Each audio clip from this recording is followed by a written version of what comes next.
레위기 27장 1절로 봉독하겠습니다. 여호와께서 모세에게 말씀하여 이르시되 이스라엘 자손에게 말하여 이르라.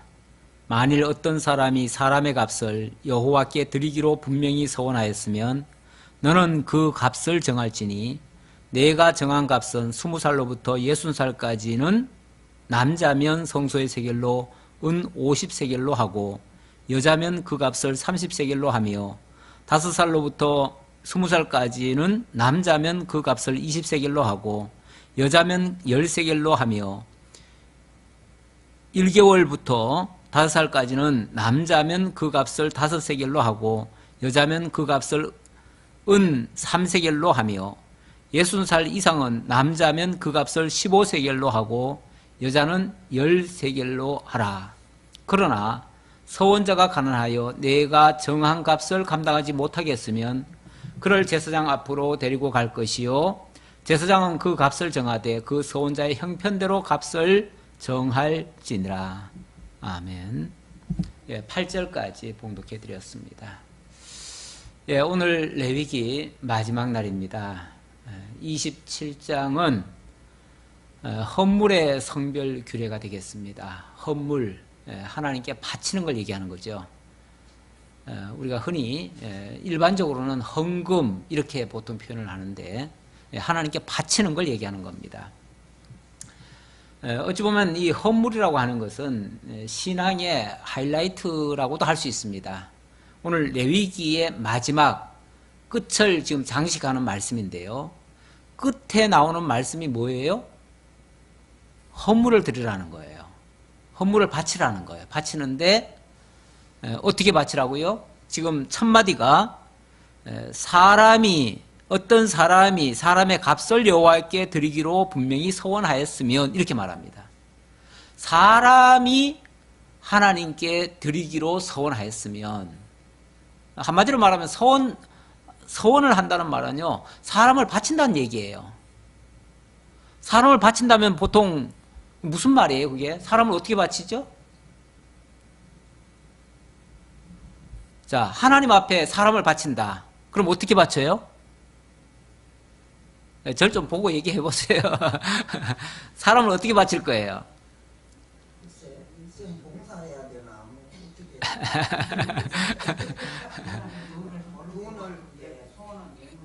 아니, 이거는 이제 그거는 그걸 사람의 값을 이렇게 했다니까 원래는 사람을 바치라는 거예요. 바치는데 그것을 사람을 직접 못 바치니까 값으로 쳐서 어떻게 바친다 그 말이에요. 그러니까 원칙은 뭐예요? 사람을 바쳐야죠. 사람을 바쳐야 되는데 사람을 바치려면 어떻게 바쳐야 돼요? 그런 게 죽여서도 없고. 아니, 죽여야 바치지. 죽이기 전에 어떻게 바쳐요? 나를 내 자신은 인간의 저 본성은 다 죽여버리고 일어나겠습니다. 문자 그대로 말하면 사람 바치라는 거예요. 바치라는 말은 다른 거 없어요. 여기에 뭐 자꾸 타협하지 말아요. 타협하지 말고 바치라는 것은 그냥 사람을 실제로 바치라는 거예요. 일찍이 하나님께서 아브라함 보고 내 아들 이삭 독자를 바치라 그랬잖아요. 바칠 때 아브라함이 어떻게 바쳤어요? 그렇죠. 눕혀놓고 꽁꽁 묶어가지고 눕혀놓고 각을 뜨려고 했잖아요. 칼을 들고. 그렇게 하는 게 바치는 거예요. 맞죠? 진짜 사람을 바치려면 그렇게 해야 진짜 바치는 거 맞죠? 그런데 성경 어디에 인신공양하라는 말이 있나요? 그런 말은 없지요. 근데 어떻게 사람을 바치라는 말을 하시죠? 사실 우리가 하나님 앞에 무엇을 바친다 그러면요,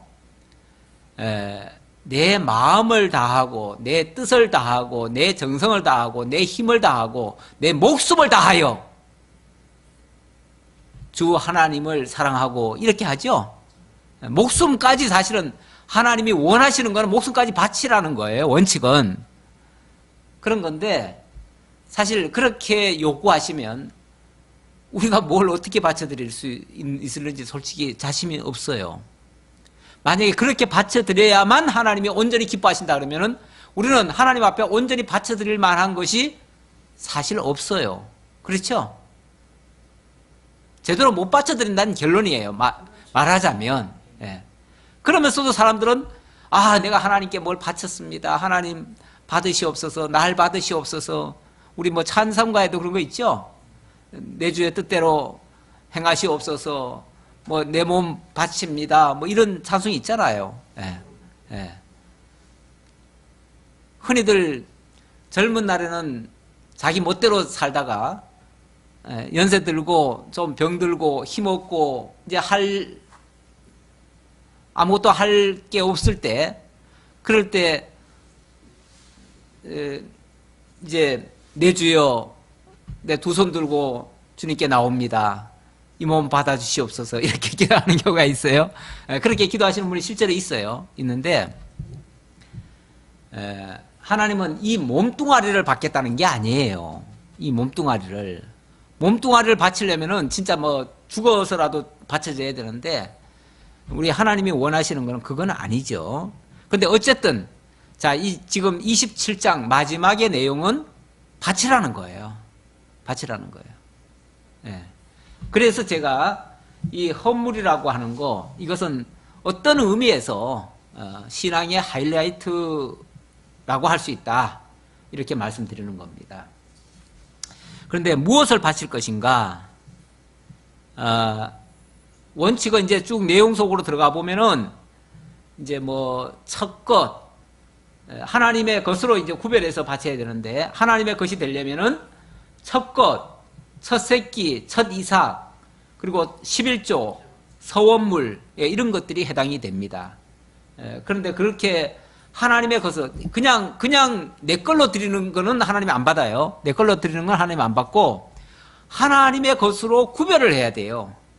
구별을 하려니까 첫 것이어야 되고 11조여야 되고 또 서원한 것이어야 돼요. 아까도 사람을 하나님께 바칠 때 서원하였으면 그렇게 얘기하죠.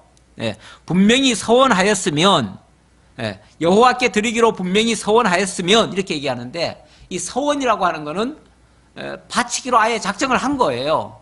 그렇죠? 그렇게 한 것이, 서원을 했다는 말 자체가 벌써 구별을 했다는 얘기예요. 그래서 그거는 11조와 같고요, 의미가. 또 첫 것과도 같아요. 그래서 내가 서원했다는 거는 내가 어찌 보면 11조처럼 하나님께 드려진다, 그런 의미예요. 내 자신이 드려진다, 그런 의미가 돼요.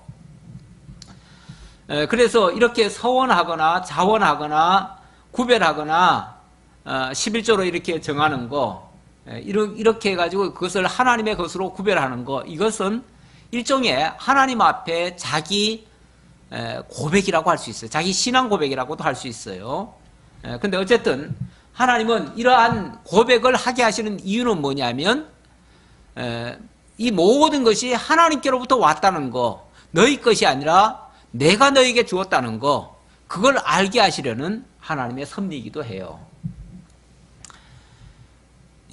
어쨌든 이제 서원 예물을 하나님 앞에 드리라고 합니다. 사람의 값을 서원하기로 했으면, 그러니까 사람을 직접 드릴 수는 없으니까 사람을 값으로 매겨가지고 그 값으로 대신 내 몫을 하나님께 드립니다, 이렇게 이제 드리는 거죠. 드리는데, 사람의 값을 어떻게 정합니까? 이 객관적으로 어떤 기준을 딱 세워놨어요. 그 기준이 3절부터 나옵니다. 네가 정한 것은 20살로부터 60살까지 남자면 은 50세겔, 여자면 30세겔, 그 다음에 5살부터 20살까지, 그러니까 20살 이하의 5살까지, 거기는 남자면 20세겔, 여자면 10세겔, 그 다음에 1개월부터, 이제 난지 1개월부터 5살까지는 남자면 5세겔, 여자면 3세겔. 그러니까 어찌 보면 남자와 여자 차이는 약 절반 차이죠. 2분의 1 정도로만 하게 합니다. 그리고 또 나이로 봤을 때 20에서부터 60세까지인가요? 그렇죠. 20세부터 60세까지. 이때는 한창 이제 활동할 때니까 그때는 이렇게 이제 정한 대로 내고요. 만약에 그 이하 나이면은 거기서 절반이 깎입니다. 거기다가 또 7절에 보면은 60살 이상의 남자면은 15세겔밖에 안 돼요. 그러니까 60살 이상의 남자는 15세겔, 여자는 또 그것에 또 절반이니까 10세겔 이렇게 해요. 그러니까 이거는 뭐 사람을 이렇게 평가하나, 사람을 이렇게 남자와 여자를 차별하고 또 어른과 아이를 차별하고 또 노인네를 이렇게 하대하나 이렇게 생각할 수도 있는데, 이거는 뭐 사람 자체를 지금 평가를 해가지고 구별을 하는 게 아니고요. 그 사람이 하나님 앞에 지금 서원을 한 거 아닙니까? 서원을 했다는 말은 하나님께 전적으로 내가 드려져 가지고 이제는 내 삶을 내가 사는 게 아니라 하나님이 나로 하여금 살게 하시는 대로 살겠습니다. 그 얘기잖아요.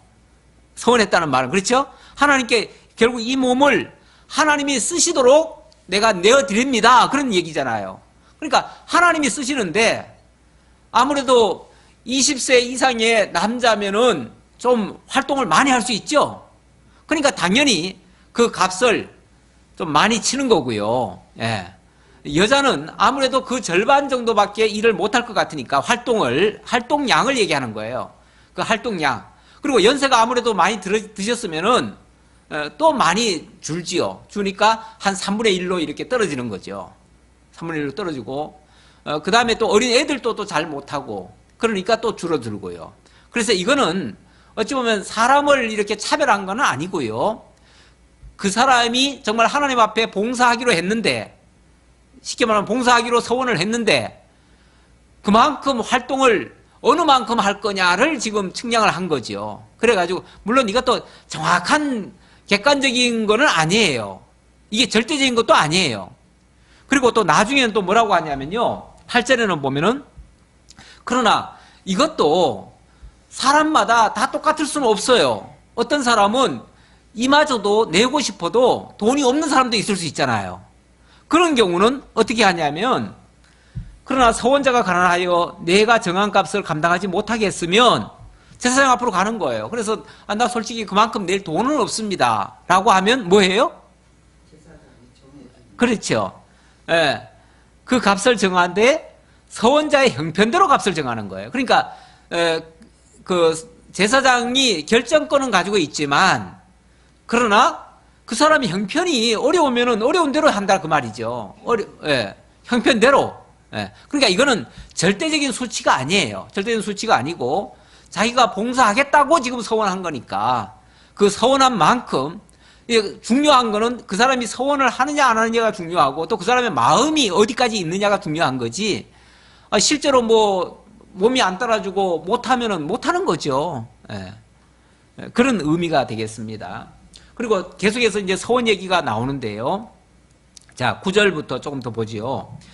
사람이 서원하는 예물로 여호와께 드리는 것이 가축이면, 자, 이번에는 이제 돈이 아니고 만약에 가축으로 하는 경우라면, 이거는 사람을 지금 서원하는 게 아니에요. 조금 전에는 사람을 서원한다는 거였고요.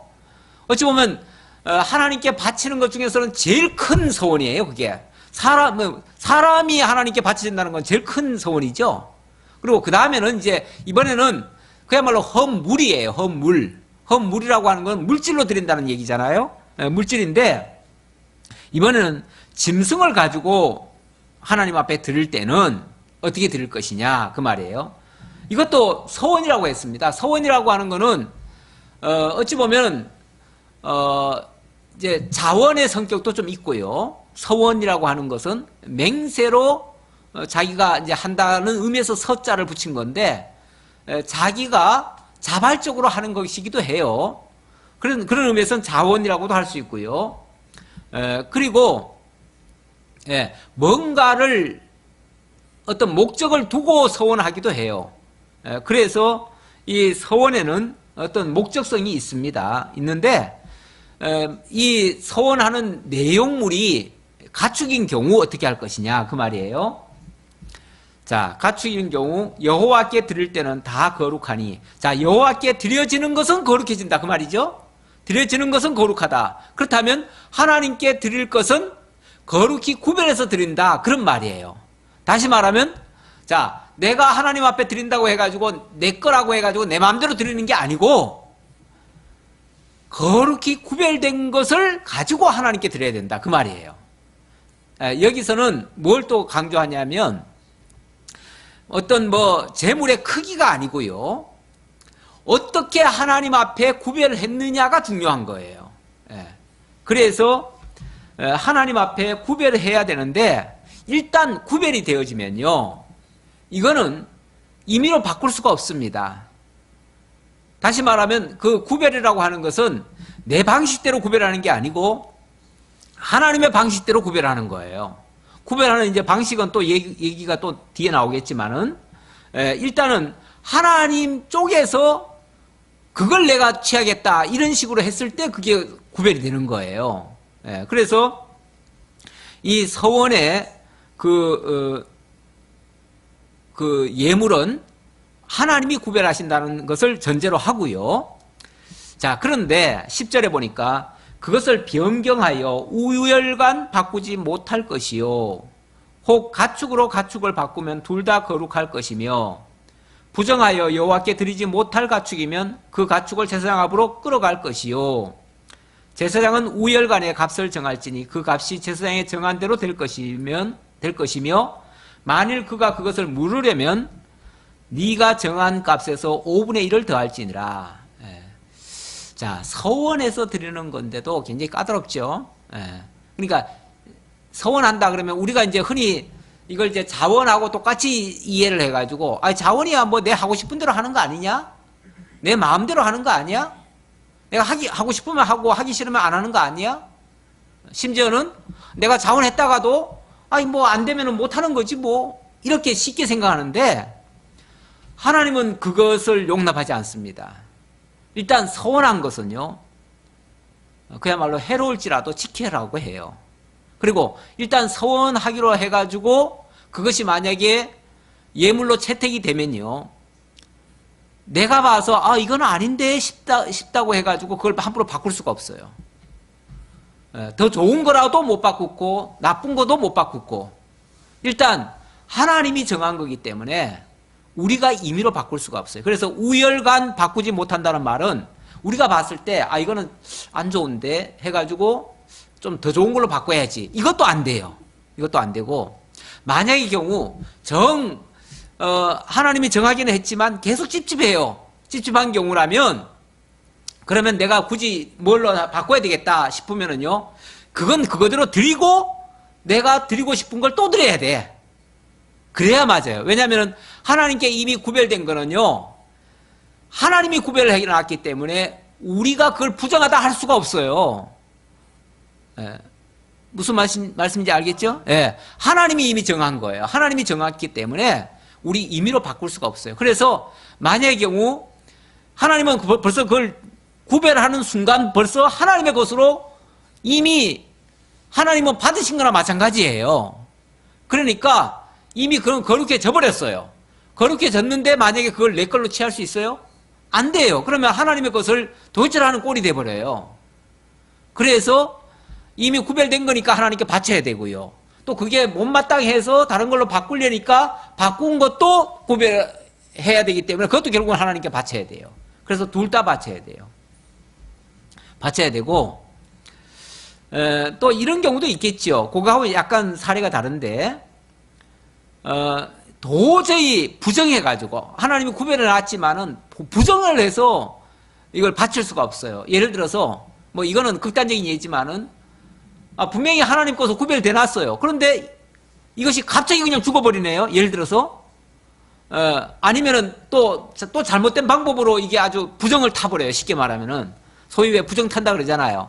이제 어떤 안 좋은 것에 접촉이 된다든지 또 갑자기 무슨 사고를 당한다든지 이럴 수도 있잖아요. 그럴 때는 그걸 더 이상 바칠 수가 없으니까 제사장이 그때는 그것에 대한 값을 정해요. 그러면 그 값으로 대신할 수 있고요. 또 그거는 안 돼서 이거는 정말 물어야 된다고 하는 경우라면은 거기서 5분의 1을 또 더해서 할 수는 있다. 이렇게도 또 해놨어요. 그건 한 예외 사항이긴 한데요. 어쨌든 여기서 중심 메시지는 하나님의 것은 하나님이 정하신다. 인간이 임의로 하나님의 것을 구별할 수 없다. 이런 내용이에요. 그래서 하나님의 것, 자, 하나님께 바쳐지는 걸 지금 헌물을 얘기하는 건데, 하나님께 바쳐지는 헌물은 하나님의 것만 하나님께 드려진다. 이게 이제 핵심 내용이에요. 자, 14절 봅시다. 만일 어떤 사람이 자기 집을 성별하여 여호와께 드리려 하면, 이번에는 집인 경우, 그러니까 내용물은 달라도요, 원리는 똑같아요. 그러니까 사실은 같은 얘기라서 그냥 쭉 읽고 넘어가도 될 것 같아요. 그냥 한번 읽어볼게요. 자, 집을 성별하여 여호와께 드리려 하면 제사장이 그 우열간의 값을 정할지니 그 값은 제사장이 정한 대로 될 것이며, 아까 생축 같은 경우는요, 짐승 같은 경우는 잡아서 드릴 수가 있어요. 근데 집 같은 경우는 하나님께 바친다는 게, 집을 어떻게 바쳐드려요? 그럼 집을 때려 부시나요? 그럴 수는 없잖아요. 때려 부시지 않으니까, 아까 사람을 죽여서 바칠 수는 없듯이 집도 때려 부셔서 바칠 수는 없는 거예요. 그러니까 집을 바친다 하라고 하면은 그 집을 또 값을 정하는 거죠. 값을 정해서 이 집은 하나님께 바쳐드렸습니다 라고 이제 고백을 하는 거죠. 그래서 그 돈을 들여서 그 집값을 지불하고 그 집은 온전히 하나님께만 사용되어지도록. 왜 우리 지금도 가끔씩 보면은 왜 시골 같은데 이렇게 어떤 분들이 그 집을 내놓거나 또 땅을 내놓거나 해가지고 예배당을 짓게 하고 이런 경우가 종종 많아요. 이 도회지는 뭐 그렇게 쓰기가 쉽지 않죠. 왜냐하면 주거 공간이 달라가지고. 도회지는 대부분 뭐 아파트고 이러다 보니까 이렇게 뭐 하나님께 바친다 이런, 그래서 물론 가끔씩은 내놓는 경우가 있긴 있어요. 있는데 그래도 좀 다르죠. 어쨌든 시골에서 보면은 그렇게 바치는 경우가 많은데, 그것을 그 집 자체를 옮길 수가 없으니까 그거를 이제 물질로 돈으로 환산을 해서 그렇게 할 수 있다 그 말이에요. 그리고 원리는 똑같으니까 그 정도로 넘어가고요. 16절 봅시다.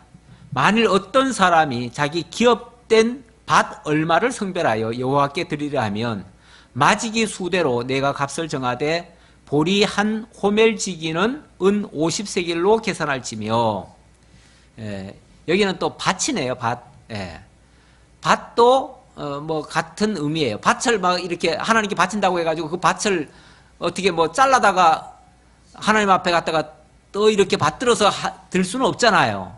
그러니까 그것을 돈으로 또 환산하라는 거예요. 그래서 밭 크기에 따라서 이렇게 이제 정해서 하라는 거예요. 마지기, 이제 마지기로 이제 따져야죠. 몇 마지기, 몇 마지기 이렇게 이제 따지는데, 거기다가 이제 50세겔씩 이렇게 넣어서 주라는 거죠. 만일 그가 그 밭을 희년부터 성별하여 들었으면 그 값을 내가 정한 대로 할 것이요. 만일 그 밭을 희년 후에 성별하여 들었으면 제사장이 다음 희년까지 남은 연수를 따라 그 값을 계산하고 정한 값에서 그 값에 상당하게 감할 것이며, 만일 밭을 성별하여 드린 자가 그것을 물으려면 내가 값을 정한 돈의 5분의 1을 더할지니 그리하면 그것이 자기 소유가 될 것이요. 만일 그가 그 밭을 무르지 아니하려거나 타인에게 팔았으면 다시는 무르지 못하고 희년이 되어서 그 밭이 돌아오게 될 때는 여호와께 바친 성물이 되어 영영이 드린 땅과 같이 제사장이 기업이 될 것이며. 굉장히 기네요. 우선 거기 좀 끊어봅시다. 이 밭의 경우는요, 또 다른 거하고 또 달라요. 밭이라고 하는 거는 이동이 가능합니까? 가능하지 않습니까? 가능하지 않아요. 가능하지 않기 때문에 이거는 바친다고 말은 하지만은 그렇다고 땅을 어떻게 들러다가 할 수는 없어요.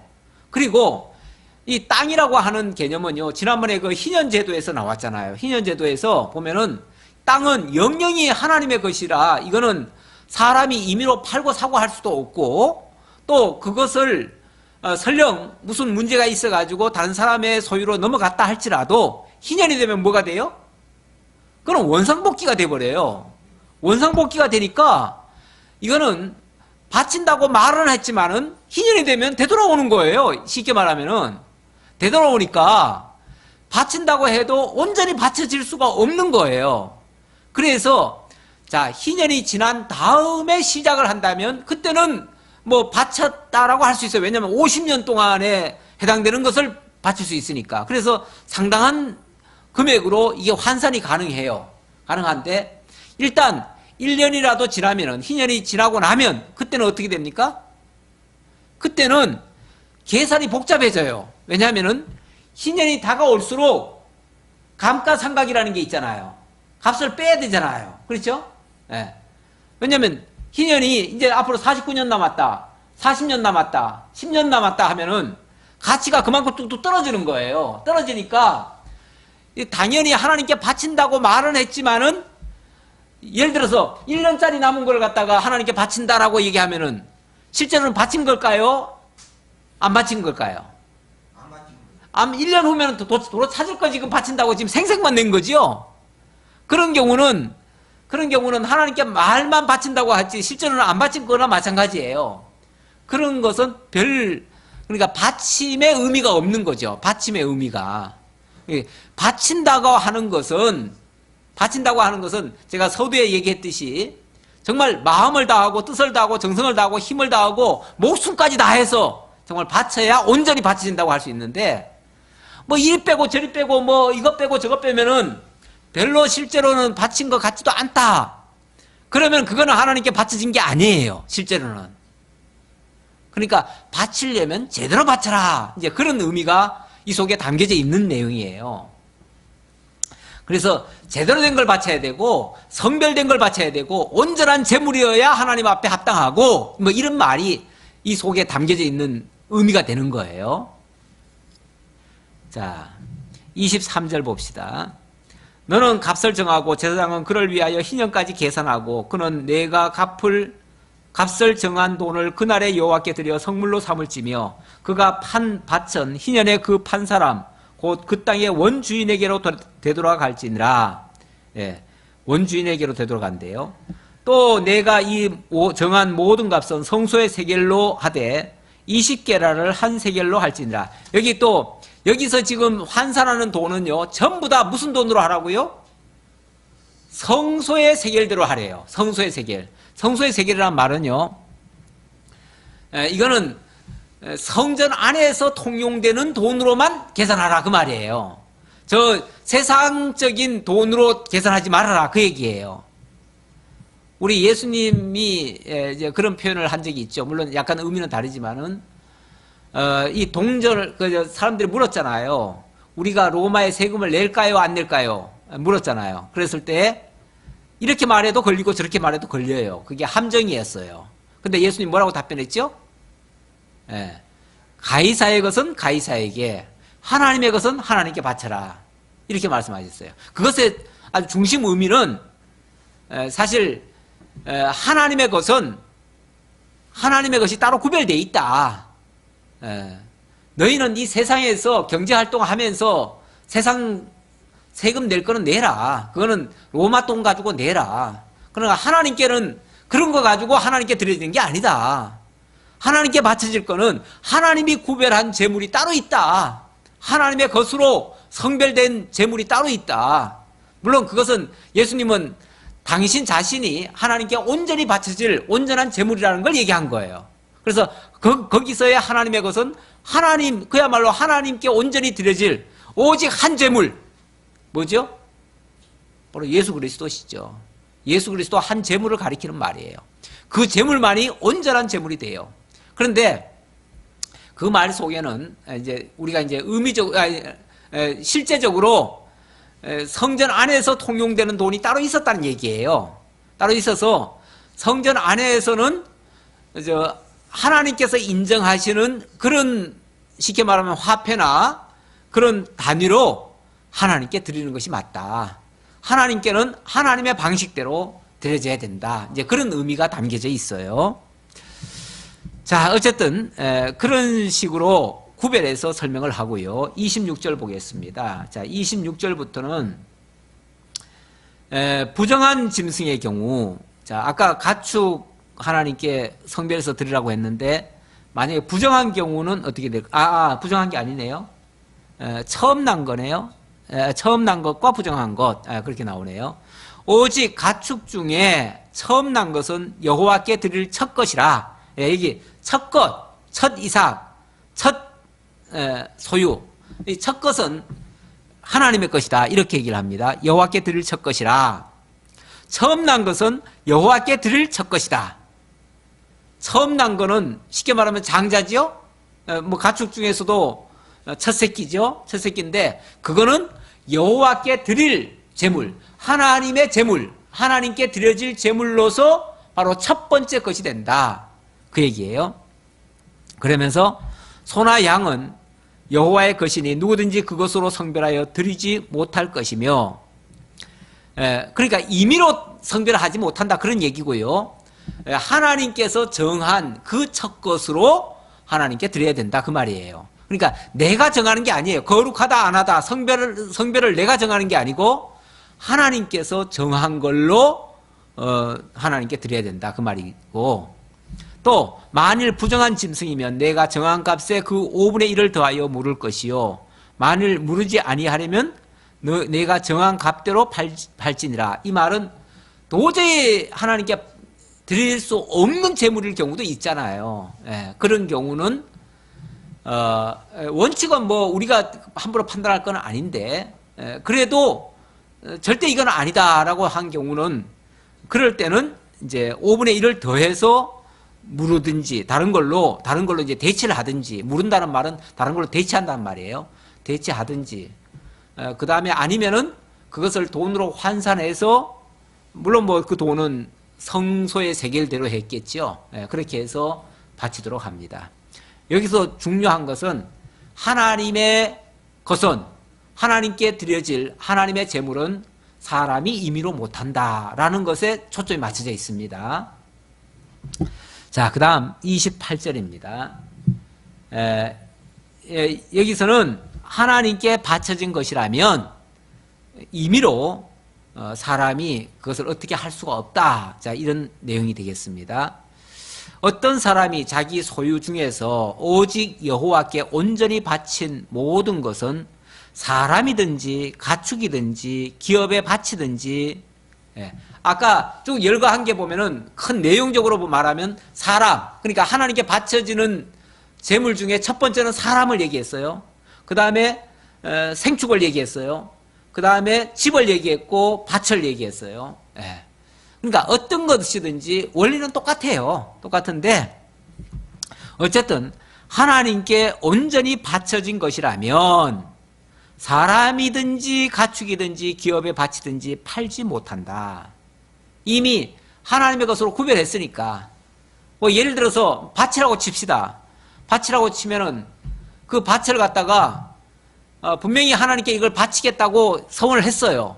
그리고 그거에 대한 또 뭐 값을 또 지불했다고 칩시다. 그래 놓고 나중에 또 뭐가 또 급해가지고 그 밭을 돈 받고 또 딴 데다가 또 팔아버린다면은, 예를 들어서 그러면 안 된다는 거죠. 그러면은 안 된다는 거죠.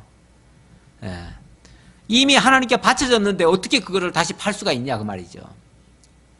아까 사람도 마찬가지죠. 사람도 하나님께 바치기로 해가지고 50세겔로 정해서 예를 들어서 냈다고 합시다. 그러면 이 사람은 이제 그 사람 하나님께 바쳐진 사람이에요. 자, 하나님께 바쳐졌으니까 나는 이미 뭐 하나님 바쳐졌으니까 그 다음에는 내 마음대로 살아도 되겠지. 안 된다 그 말이에요. 이제는 하나님께 바쳐졌으면 이제는 뭐 이제 완전히 이제 하나님께 이제 귀속된 거지 임의로 살 수가 없다 그 말이에요. 네. 이런 여기서의 이제 강조점은 이미 하나님께 바쳐진 거는 어떤 것으로도 바꿀 수 없다. 하나님의 것이다. 하나님께 이미 완전히 바쳐진, 거룩히 구별된 그런 존재다 그 말이에요. 그래서 온전히 바쳐진 그 사람은 다시 무르지 못하나니 반드시 죽일지니라. 만약에 온전히 바쳐졌다면 어떻게 해야 돼요? 반드시 죽이래요. 야, 여기 무섭지요? 온전히 바쳐졌다면, 여기 물론 온전이라는 표현이 있어요.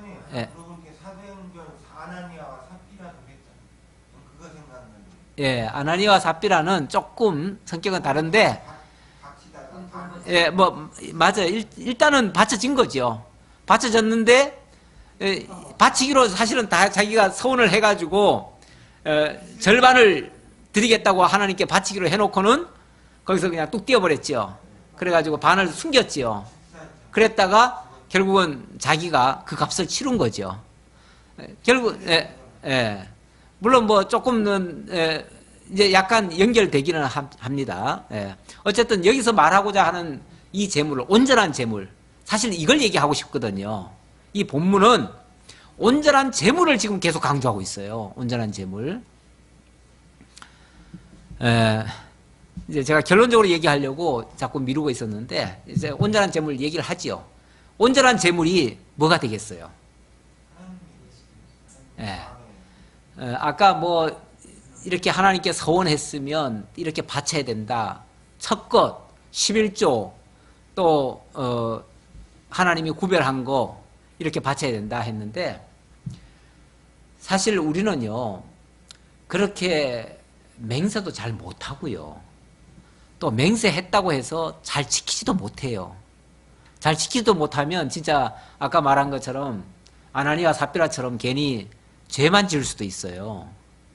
그래서 신약 시대에 와가지고는요 야고보서 5장 12절에도 맹세하지 말라고 그래요. 맹세하지 말라고 그랬고 예수님도 마태복음 5장 34절 이하에 보면은 예수님께서 그렇게 말합니다. 도무지 맹세하지 말지니 하늘로도 하지 말라. 이는 하나님의 보좌임이요 땅으로도 하지 말라. 이는 하나님의 발등상임이요 예루살렘으로도 하지 말라. 이는 큰 임금의 성임이요 내 머리로도 하지 말라. 이는 내 트럭도 한 트럭도 희고 검게 할 수 없음이라. 우리가요 내 머리카락 하나도 희고 검게를 내 마음대로 못해요. 제가 만약에 제 머리카락 정도로야 뭐 내 몸이니까 내 마음대로 할 수 있다라고 생각하면 이거 당장 이거 시커멓게 만들고 싶어요. 그렇죠? 그런데 이거 하나 내 마음대로 못해요.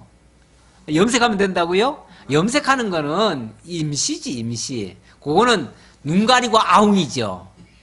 왜냐하면 며칠 후면은요 속에서 허연 게 다시 나오는걸요. 그래서 다시 휘어지는걸요. 결국 다 벗겨져요.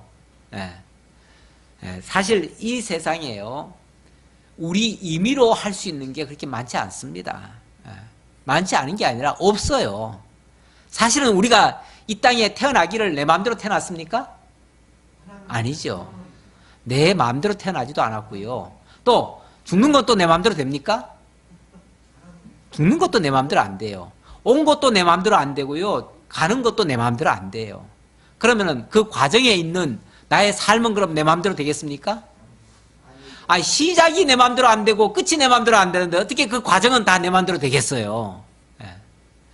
결국 하나님께서 하시는 대로 우리가 살게 되는데 우리가 하나님이 하신다는 것을 인정하고 살아야 돼요. 그 인정하고 사는 게 뭐냐면 하나님의 것을 하나님께 돌려드리는 거예요. 그게 쉽게 말하면은 11조고 헌물이고 그 첫 것 하나님이 내게 주신 첫 것을 갖다가 하나님께 돌려드림으로써 이것은 하나님께로부터 왔다. 하나님이 나를 거룩하게 하셨고 하나님이 거룩하게 하셔야 10분의 1을 드리지만은 하나님이 이걸 거룩하게 하셨기 때문에 이걸 하나님께 드림으로써 나머지도 다 거룩해진다라는 것을 내가 신앙 고백하는 거나 마찬가지예요. 그래서 우리가 사실은 그 고백을 하면서 사는 게 하나님의 성도된 입장이거든요. 그렇다면 마땅히 우리가 하나님의 것을 구별하면서 살아야 되는데 사람들은 이 하나님의 것 하면은 이걸 단순히 어떤 물질이나 이런 걸로만 생각하기가 쉬워요. 근데 이건 단순히 물질 차원의 것이 아닙니다. 물론 여기 본문은 구약시대 때 물질을 가지고 하나님께 드리라고 했지요. 드리라고 하는데 거기에 사람부터 서원하라고 하고 그 다음에 가축이니 집이니 땅이니 전부 다 사실은 서원하라는 얘기예요. 이게 하고 싶으면 하고 하기 싫으면 말하라는 얘기가 아니에요. 사실은 이렇게 다 서원하라는 얘기예요. 서원하고 하나님께 드리라는 얘기예요. 드리는데 이것이 온전히 들여놓고는 내 마음대로 임의로 바꾸지 말라 그런 얘기예요. 예. 그리고 그렇게 서원한다는 것 자체가 바로 하나님의 것을 인정하는 거예요. 하나님의 것을 인정하고 살아야죠. 우리가 하나님께로부터 왔음을 인정해야 되고 그래야 되는데 우리는 말로는 인정을 잘해요.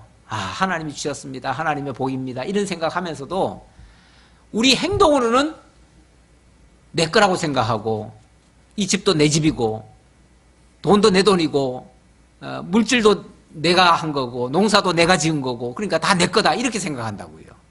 그러니까 하나님 앞에 서원하기를 싫어해요. 그러니까 이게 서원이라고까지는 사실은 말하기가 힘들어요. 왜냐하면 서원이라고 하는 건 아까 잘못하면 뭐예요? 서원했다가 만약에 그걸 안 지키면 반드시 죽이라고까지 하잖아요. 그러니까 서원은 우리가 함부로 하면 안 돼요. 사실은 함부로 하면 안 되는데 왜냐하면 우리가 그걸 지킬 만한 능력이 제대로 안 되니까. 그래서 온전한 서원자가 사실은 필요해요. 그 온전한 서원자는 바로 예수 그리스도가 되시는 거예요. 예수 그리스도가 우리는 사실 이 주님께서 하라 하신 이 규례를 다 못 지켰거든요. 다 못 지키면 뭐가 되는 거예요? 율법은 하라는 대로 하지 못하면요 죄가 돼요. 그리고 죄의 싹은 사망이 돼요. 그래서 결국은 우리가 다 죽을 상황에 놓이게 된 거죠. 그런 상태에서 주님이 우리를 대신해서 그 율법을 지켜주셔요. 그래서 사실 이 모든 규례는 장차 그리스도께서 이루실 그 율법이 되는 거죠. 그래서 그리스도께서 이 율법을 다 지켜주시면 우리는 그 예수를 믿음으로 말미암아 우리는 다 못 지켰지만 그리스도께서 지켜주신 것 때문에 마치 우리가 이 규례를 지킨 것처럼 되는 거죠. 믿음으로 지켜지는 거죠. 조금 더 봅시다. 그리고 그 땅의 10분의 1, 곧 그 땅의 곡식이나 나무의 열매는 그 10분의 1은 여호와의 것이니 여호와의 성물이라. 이번에는 11조를 드리라는 거예요. 10분의 1을 드리라는 거예요. 또 만일 어떤 사람이 그의 11조를 물으려면 그것에 5분의 1을 더할 것이요. 모든 소나 양의 11조는 목자의 지팡이 아래로 통과하는 것의 10번째의 것마다 여호와의 성물이 되리라. 근데 이 10분의 1을 고르는 방법입니다. 방법은 어떻게 하라고요?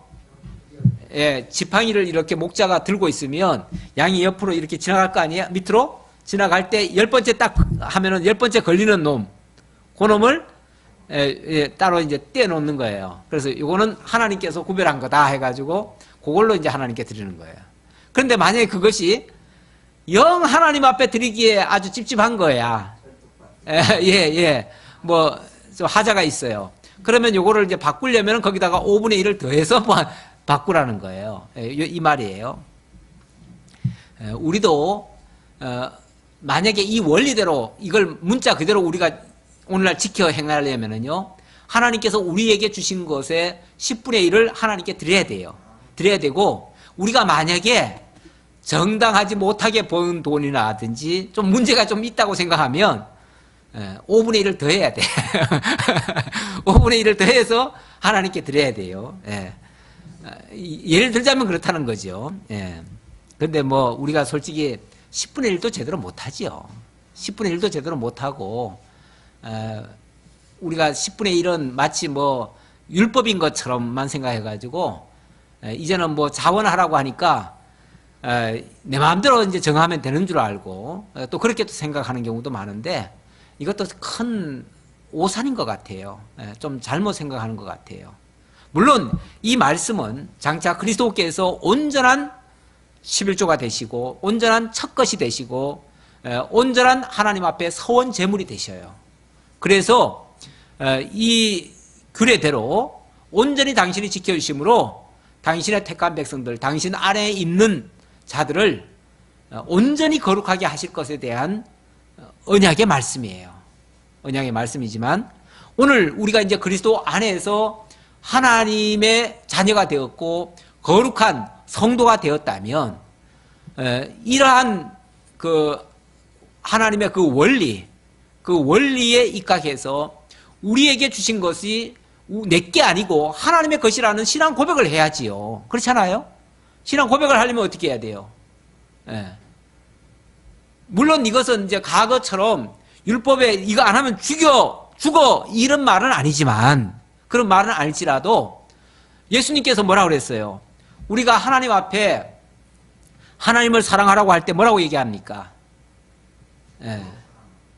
그렇죠. 내 마음을 다하고 내 뜻을 다하고 내 정성을 다하고 내 힘을 다하고 심지어는 목숨까지 다하여 주 너의 하나님을 사랑하고 내 이웃을 사랑하라고 하셨어요. 그렇게 하기 위해서 결국 하나님이 우리에게 주신 힘을 다하는 것이 우리 신앙인의 기본 자세인 거죠. 예. 그리고 무엇보다도 이 물질에 대해서 인색한 마음이 들면요, 사실 신앙이 안 자랍니다. 신앙이 세워지질 않아요. 그래서 이게 내가 어떻게 번 돈인데 이걸 그냥 막 교회에다 막 내, 이렇게 생각하면요, 아까워서 못 내면요, 그 사람 신앙은 잘할 수가 없어요.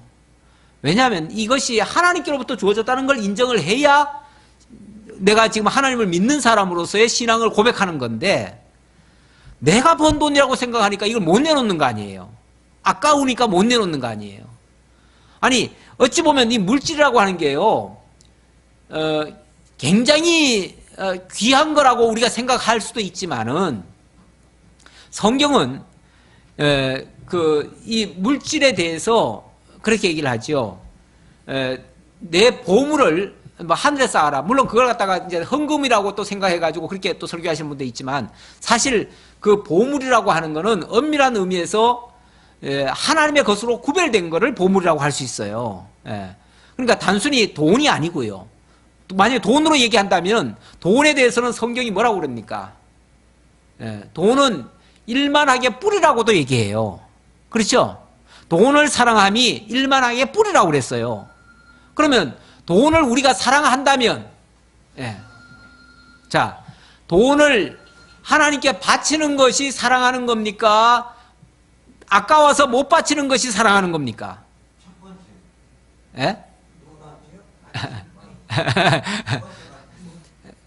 돈을 바치는 거는요, 하나님께 돌려드리는 거기 때문에 돈을 사랑하는 게 아니에요. 하나님을 사랑하는 거지. 그렇잖아요. 하나님께 바친다는 거는 하나님을 사랑하기 때문에 하나님께 바치는 거죠.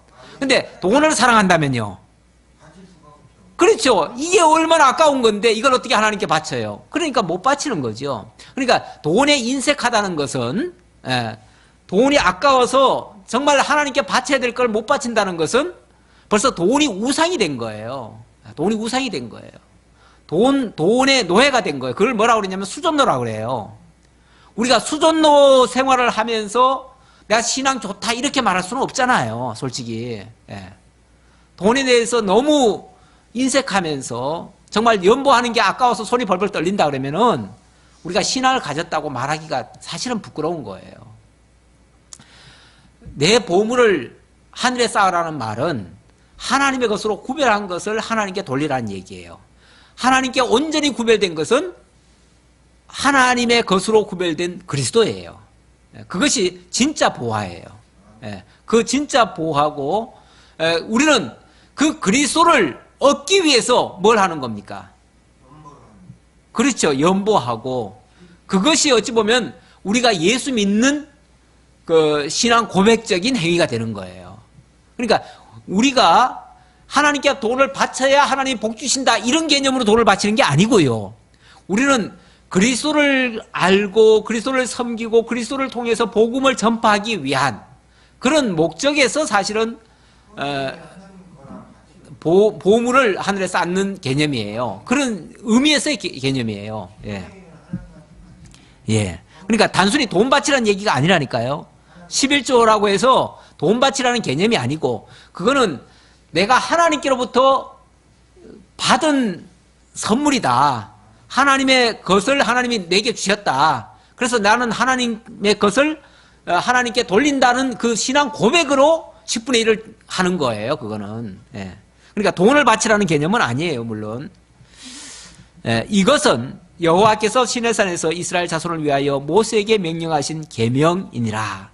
이것은 다 모세에게 장차 이스라엘 백성들을 향해서 주신 계명이래요. 계명이라고 했는데, 구약의 율법이라고 하는 거, 이 계명으로 이제 주어졌지만, 이것이 사실 제2차 시내산에서 올라가서 전하신 말씀이거든요. 그래서 엄밀하게 말하면 제1차로 출애굽기 20장부터 한번 시내산에 올라가서 계명을 주시고요. 그 다음에 제2차로 다시 시내산에 또 올라가죠. 또 올라가서 두 번째 시내산 언약을 하십니다. 그게 이제 34장부터 레위기 27장까지의 말씀이에요. 이렇게 해서 시내산에서 주신 하나님의 말씀을 다 이제 종결을 짓는데요. 이제 계명과 율례와 법도와 규례를 다 이제 종결을 짓습니다. 종결 짓는데 이것은 신약에 가보면은 율법은 장차 오는 것의 그림자요 참 형상이 아니라고 했습니다. 바로 다시 말하면 신약의 그리스도의 모형과 그림자라는 얘기예요. 그리스도를 언약한 거란 얘기예요. 그래서 여기에 있는 모든 이런 규례들은 그리스도께서 이루실 것이에요. 오늘 전체 내용은 바로 하나님의 것을 하나님께 돌리라는 거예요. 하나님의 것을 하나님께 돌리라는 건데 그거는 하나님의 것은 온전한 첫 제물, 온전한 서원 제물, 또 11조가 되시는 예수 그리스도를 온전히 하나님께 돌림으로써 그 첫 열매로 맺어진 그리스도 안에 있는 우리들도 이제 함께 열매 맺어진 자들 아닙니까? 그리스도 안에서 우리가 이제 함께 열매 맺어졌어요. 그래서 우리는 이제 신앙 고백으로 함께 동참을 하는 거예요. 그러니까 하나님께 바쳐지는 것은 예수 그리스도고 우리는 그리스도 안에서 이 신앙 고백을 하는 것이다. 그래서 하나님을 사랑하고 성도를 사랑하면서 그 일에 우리가 마음과 뜻과 정성과 힘과 우리 모든 것을 다 하나님께 드리는 것으로 그렇게 신앙생활을 한다. 그게 바로 오늘날 우리가 드리는 연보의 생활이다. 여기까지를 말씀드리도록 하겠습니다. 기도하겠습니다. 아버지 하나님 감사합니다. 오늘 레위기를 마치면서 마지막으로 하나님께서 헌물 규례를 주신 것을 깨달았습니다. 이 헌물은 오직 하나님께서 구별하신 하나님의 것, 또 11조 서원 제물 첫 것이 된다고 했습니다. 아버지 하나님, 온전한 제물로 예수 그리스도께서 이 율법의 규례를 다 지켜주시니 참으로 감사합니다. 이제 우리는 그 그리스도를 믿음으로 말미암아 우리도 믿음으로 동참되어진 것을 깨닫고 또 감사를 드립니다. 이 믿음 생활 우리가 온전히 하기 위해서 이제는 우리의 모든 것을 다 동원해서 하나님을 사랑하고 이웃을 사랑하는 진정한 하나님의 성도들, 하나님의 자녀들 다 될 수 있도록 인도해 주옵소서. 감사드리옵고 예수님의 이름으로 기도하옵나이다. 아멘.